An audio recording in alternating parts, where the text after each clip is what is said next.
Assalamualaikum dan selamat sejahtera kepada semua. Okey, Dr. Khairi hari ini ingin di video kali ini ingin menerangkan tentang centroid. Okey, so ini adalah contoh figure ataupun shape yang kita perlu selesaikan dalam bab centroid. Dalam soalan dia cuba terangkan yang mana kita perlu cari centroid untuk composite area. Okey, dalam bab centroid, pertama sekali yang kita perlu buat adalah kita perlu bahagikan kepada beberapa parts, okey, untuk figure itu sendirilah. Kalau kita tengok dekat sini, yang saya boleh buat kepada dua parts, okey,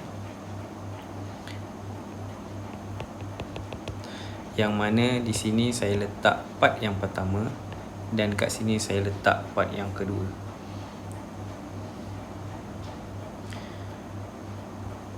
Okey.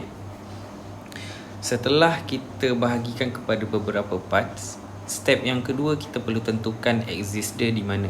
Natural axis dia berada di mana. Okey. Dia ada dua axis, ada x axis dan y axis. Kalau kita tengok di sini, so dia berada di hujung sinilah. Maksudnya kita perlu cari setiap titik centroid berpaksikan kepada neutral axis. Okey. So, yang kedua, kita perlu cari titik tengah untuk setiap part yang kita dah bahagikan. Okey. Saya cuba buat table dahulu. Okey. Pertama yang kita perlu ada adalah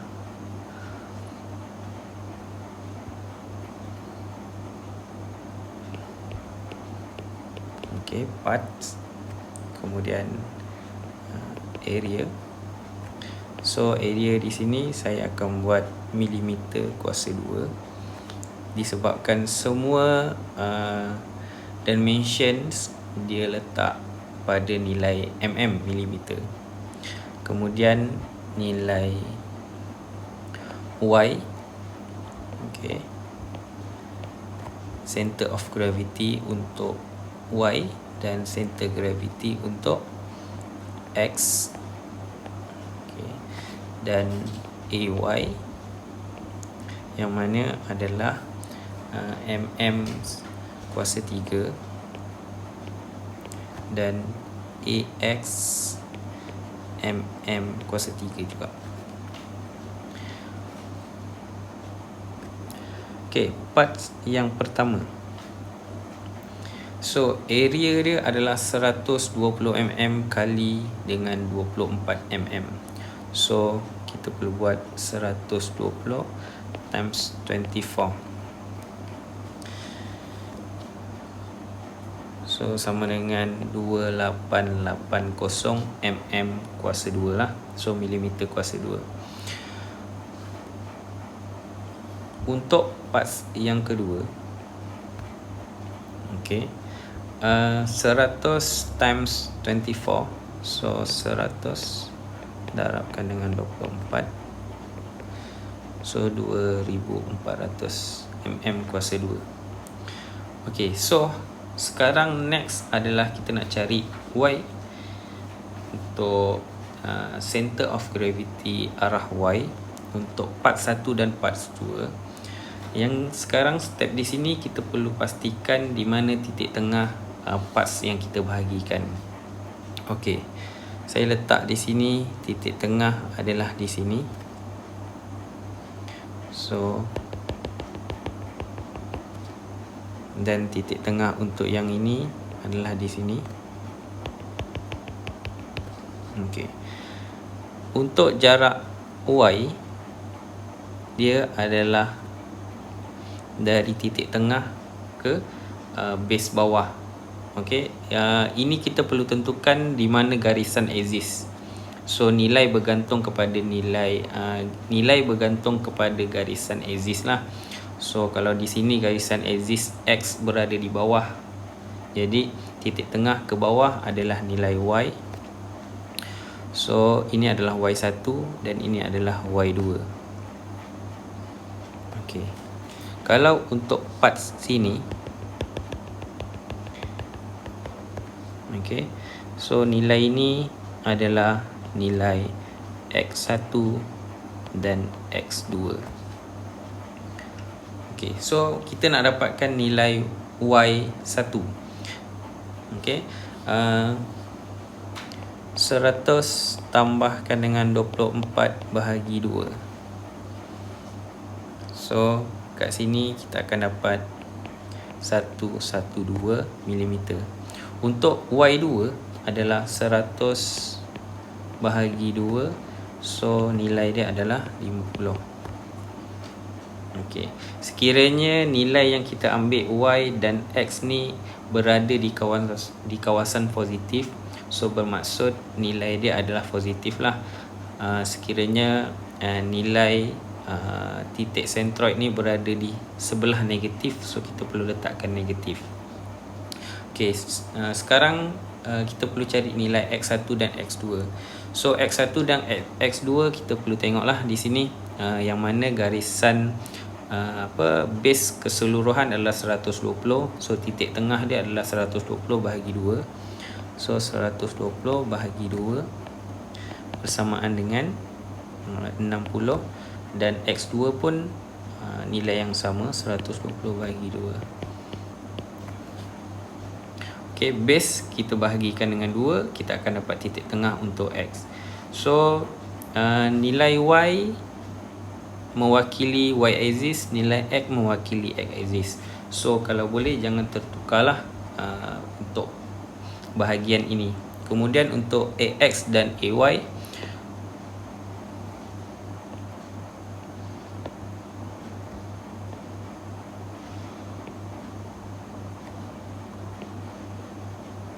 okay, AY adalah area times Y. So 2880 times dengan 112. So korang akan dapat 2880 times 112 322.56 times 10 kuasa 3. Okay, so kalau untuk parts 2 adalah 2400 times 50. So korang akan dapat 120 times 10 kuasa 3. Okay, so untuk X,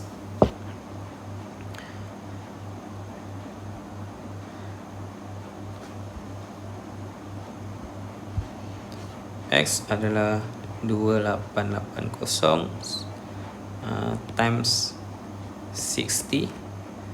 So korang akan dapat 172.8 times 10 kuasa 3. Dan untuk parts 2 korang akan dapat 2400 times 60.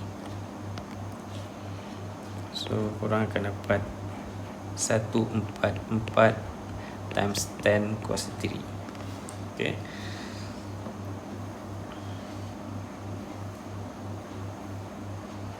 so di sini kita perlu cari sum A. Korang akan dapat 5280. Okay, untuk part sini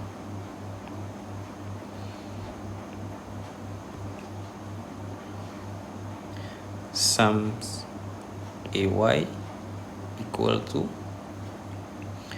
442.56, okay, times 10 kuasa 3, dan korang dapatkan sums AX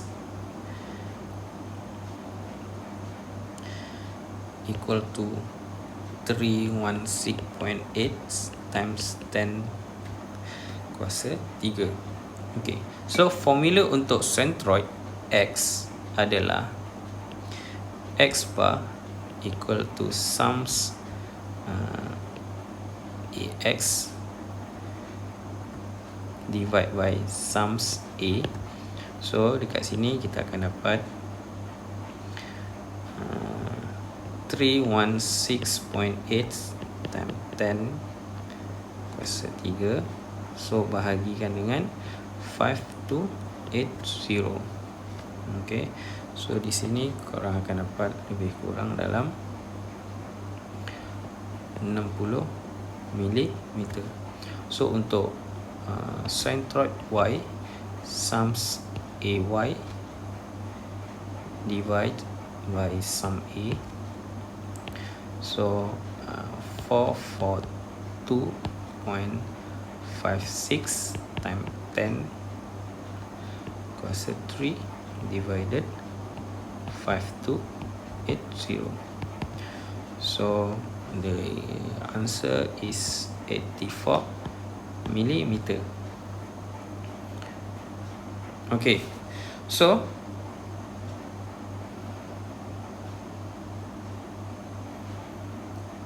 after kita dah dapatkan centroid untuk X dan Y, so next steps adalah kita perlu buat kita perlu locate di mana centroid tu berada untuk figure. Alright, so 60 for X dan 84 for Y. Okay, so 120 mm and 100 mm and 24 mm. Alright, so where's the location of centroid?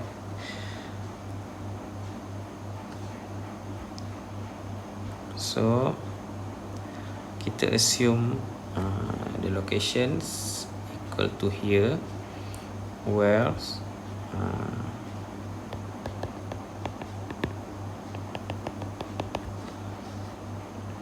so garisan axis Y and X. So here 60 mm, so X centroid, and here equal to Y 84 mm. Okay, so itu sahaja jalan kira untuk centroid. Okay, harap dapat membantu korang untuk selesaikan bahagian centroid.